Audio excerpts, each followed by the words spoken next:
Dans la vie, tout le monde traverse des échecs. Un projet qui ne fonctionne pas, un examen raté, une entreprise qui ne décolle pas, une relation qui s'arrête. Pourtant, ces expériences peuvent devenir des leviers de progression puissants. L'échec n'est pas un verdict, c'est une information, une donnée qui révèle ce qu'il reste à ajuster pour avancer plus efficacement. Quand l'échec apparaît dans une vie, il produit souvent un choc. Il interrompt l'élan, il bouscule les attentes, il surprend. Pourtant, un échec n'enlève rien aux capacités d'une personne. Au contraire, il déclenche des mécanismes internes puissants: analyse, adaptation, créativité, réajustement. C'est dans ces moments-là que la progression commence réellement. Car la vie ne cesse jamais d'offrir une seconde chance à ceux qui continuent d'avancer. Il faut comprendre l'échec comme une information.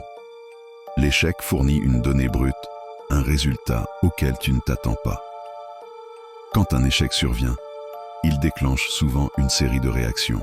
Tu ressens un mélange de déception et d'incompréhension. Mais il est un signal qui aide à repérer ce qui manque, ce qui doit être ajusté. Il permet d'observer ce que tu peux transformer et d'écouter ce que tu peux devenir. En réalité, toute réussite porte en elle l'empreinte d'un échec précédent. Le cerveau adore apprendre.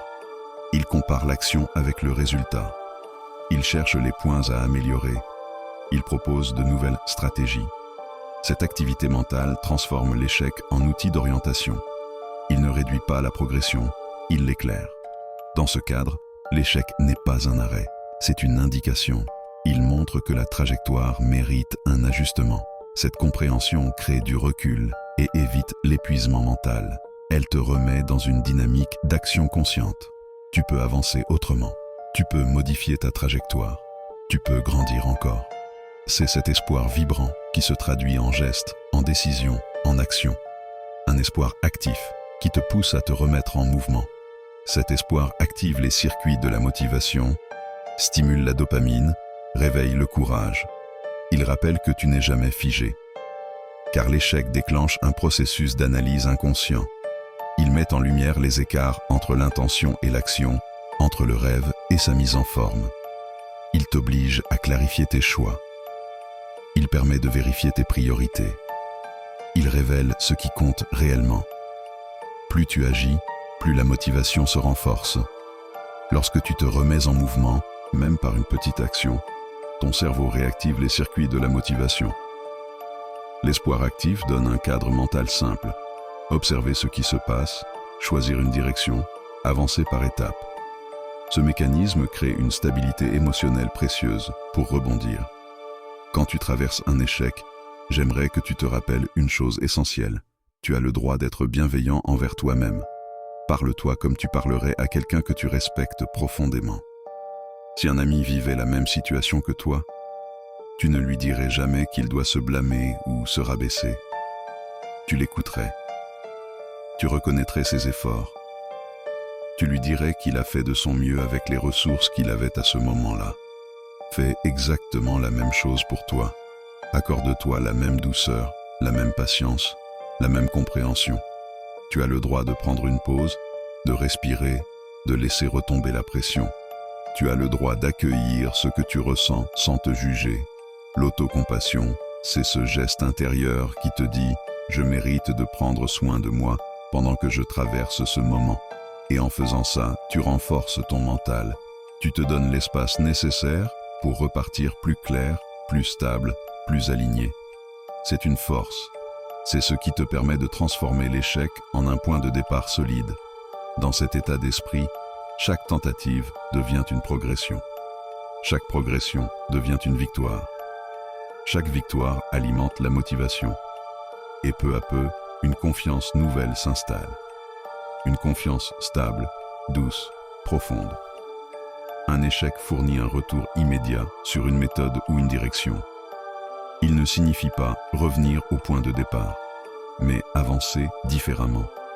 Il t'invite à te réorienter, à écouter ce que tu n'avais pas entendu auparavant, à explorer une nouvelle stratégie, une nouvelle direction, une nouvelle manière d'être.